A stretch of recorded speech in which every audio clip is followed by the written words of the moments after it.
Wow, using a camera is so fun, but why can't I take good pictures, I wonder? Are you curious as to why your pictures can look as good as the ones in magazines? Eh? Where'd they come from? Who are you? Who am I? Does it matter? I'm here to help you take good pictures. That's all. And are you in or not? Sure, I guess. Well, for starters, what do you know about cameras? That they're for taking pictures? I mean, that's not wrong, but even different cameras have different ways to take pictures. The one you're holding right now is a digital camera, or what is more commonly known as the DSLR. I will save you the boring explanation, but other than DSLR cameras, there are also mirrorless, analog, Polaroid, single-use, and also many other cameras. Wow, I never realized there are so many. But why are there so many in the first place?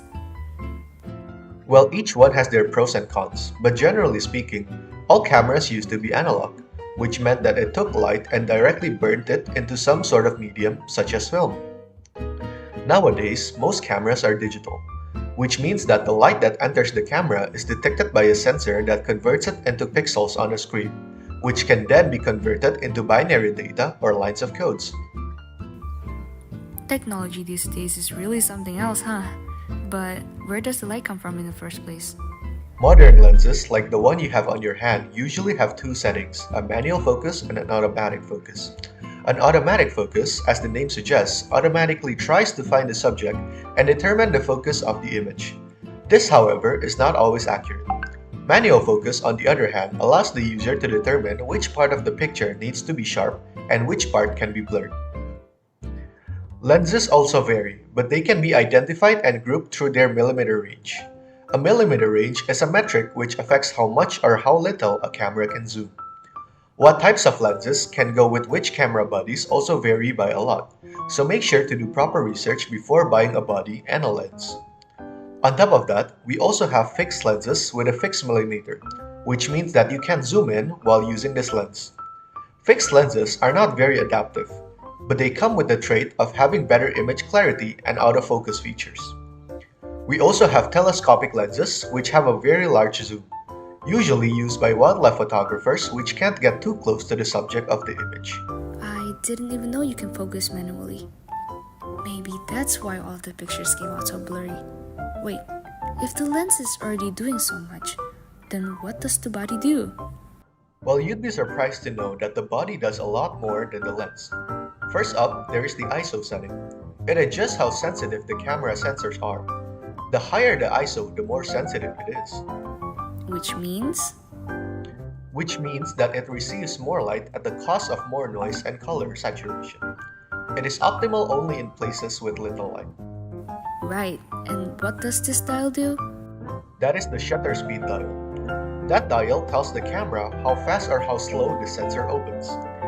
The higher the shutter speed means that the camera receives less light, but the image it captures will have little to no motion blur. It's like the subject is completely frozen in time.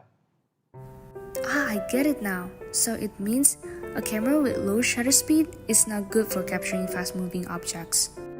Correct, but of course the trade-off is that your picture can look brighter. That is so cool. I never knew the cameras were this complex. The last most commonly known use dial is the aperture dial.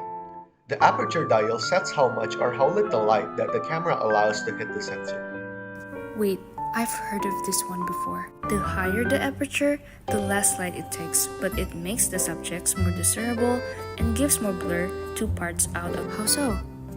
Well, for example, if you want to take a picture of a certain subject being highlighted or set a focus on it, you can increase your zoom and aperture, resulting in what's called an image with a short depth of field, where specific subjects are more detailed and focused over the other.